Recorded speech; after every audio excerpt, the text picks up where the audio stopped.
À Caen, on est tenace et on lâche pas le morceau en fait. Voilà, c'est ce qui fait aussi notre force. Tout a commencé ici, mais 68, ça a commencé ici aussi. Et en fait, justement, on espère on pourra dire que 17 novembre 2018 aura commencé aussi ici.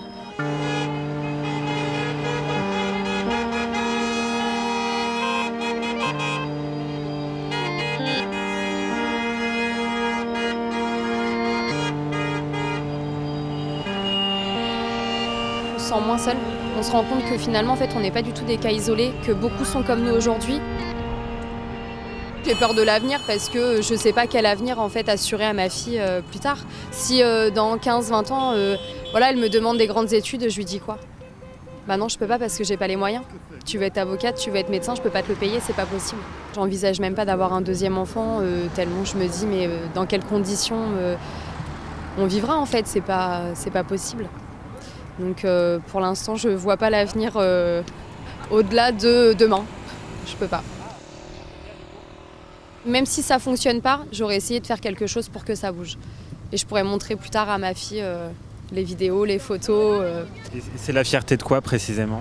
La fierté de se battre. La fierté d'essayer de se battre en fait pour obtenir quelque chose de positif derrière.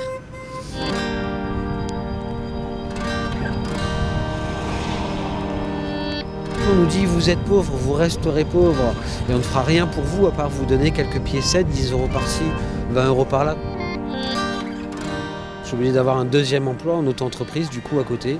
Là aussi je suis quand même assez taxé, donc où je fais du conseil sur l'accessibilité des commerçants. Et c'est vrai que voilà, même si je peux gagner en plus, même si c'est 500 parfois par mois, bah sur ces 500 j'en donne déjà 150, j'en ai 100 de déplacement. Et au final ces 500 là, moi je les déclare l'année d'après en revenu, donc je suis encore plus taxé dessus. Donc même en faisant comme ça, sur le moment même, on arrive à boucler les fins de mois pour que l'année d'après, on nous en prenne encore plus. Et c'est un cercle vicieux, donc je suis obligé de garder 2 travails maintenant parce que je ne peux plus assurer sinon les impôts que j'ai accumulés de mon activité. Donc là, c'est un cercle vicieux à 50 heures semaine. Et voilà, on se dit, est-ce qu'aujourd'hui on va nous aider? Est-ce qu'on va nous écouter? Klaxonnez, allez-y, klaxonnez!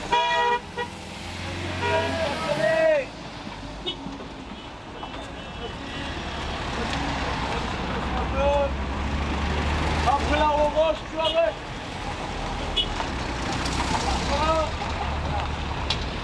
Hop là. Ça va être drôle. En plus, face à la télé, attention.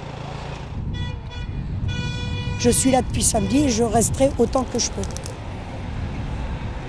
Je fais des plats, mettons, je ne vais pas vous dire, mais je fais un ragoût. Le ragoût me sert pour faire des tomates farcies aussi, et par exemple du hachis parmentier. Vous voyez, j'essaye de faire d'acheter des trucs assez gros pour faire plusieurs plats, quoi, pour payer que j'ai à manger quand même pendant une semaine, quoi. Mais à la fin du mois, on est toujours à découvert. Moi, j'ai travaillé toute ma vie, je vais avoir 1 000 € de retraite. C'est impossible de vivre avec 1 000 €. Quand on a un loyer à payer, l'essence, la voiture, tout, c'est impossible de payer. Il faut que M. Macron fasse quelque chose, il nous écoute au moins. Si il nous écoute, on arrêtera tout. Mais il faut qu'au moins il nous aide. L'année prochaine, je ne vote pas. Hein. Tous les ans, j'ai voté, j'ai toujours voté, mais l'année prochaine, je ne voterai jamais. Maintenant, à partir de maintenant, on a décidé avec mon mari, on ne votera plus.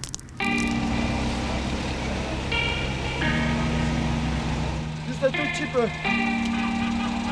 Ah, c'est gentil, merci beaucoup. Vous voulez pas un café? Un truc à boire, un truc à manger? Et hop, bon, ok.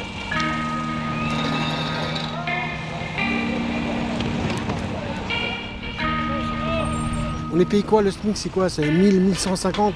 C'est quoi? C'est la misère, ça. Et une fois que tu as mangé, tu payes ce que tu dois payer, parce que tu payes plus, beaucoup.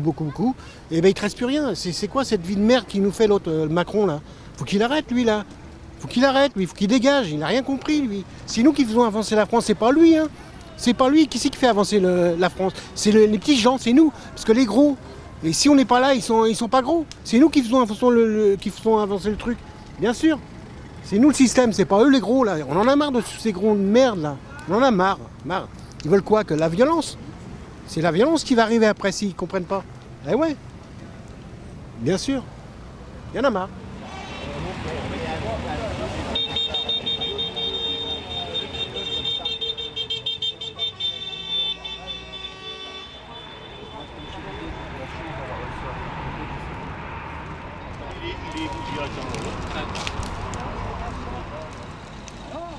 On est en train de nous enlever tout. Donc il va leur rester quoi, nos gamins? Il y a de la colère et après on a l'espoir aussi. On a l'espoir qu'on puisse s'en sortir. Et ça veut dire quoi s'en sortir? De relever un petit peu la tête parce que la France elle s'enfonce là. Donc on a quand même l'espoir de pouvoir avoir un jour relever un petit peu la situation. Hein, pour nos enfants et nos petits-enfants. Parce que nous maintenant c'est vrai qu'on va être à la retraite. Moi je suis à la retraite dans 2 ans.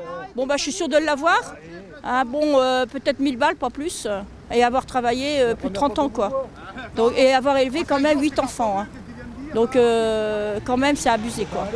Est-ce que vous pensez que ce que vous faites depuis plusieurs jours va marcher? On est là pour ça. On va essayer à ce que ça marche. On a un petit doute quand même. Hein. On va vous demander, dans un premier temps, de vous positionner sur ce trottoir pour permettre l'intervention des pompiers qui vont être là. Est-ce que c'est compris? Oui, on a froid. Monsieur, on a des questions? La police avec nous! La police avec nous!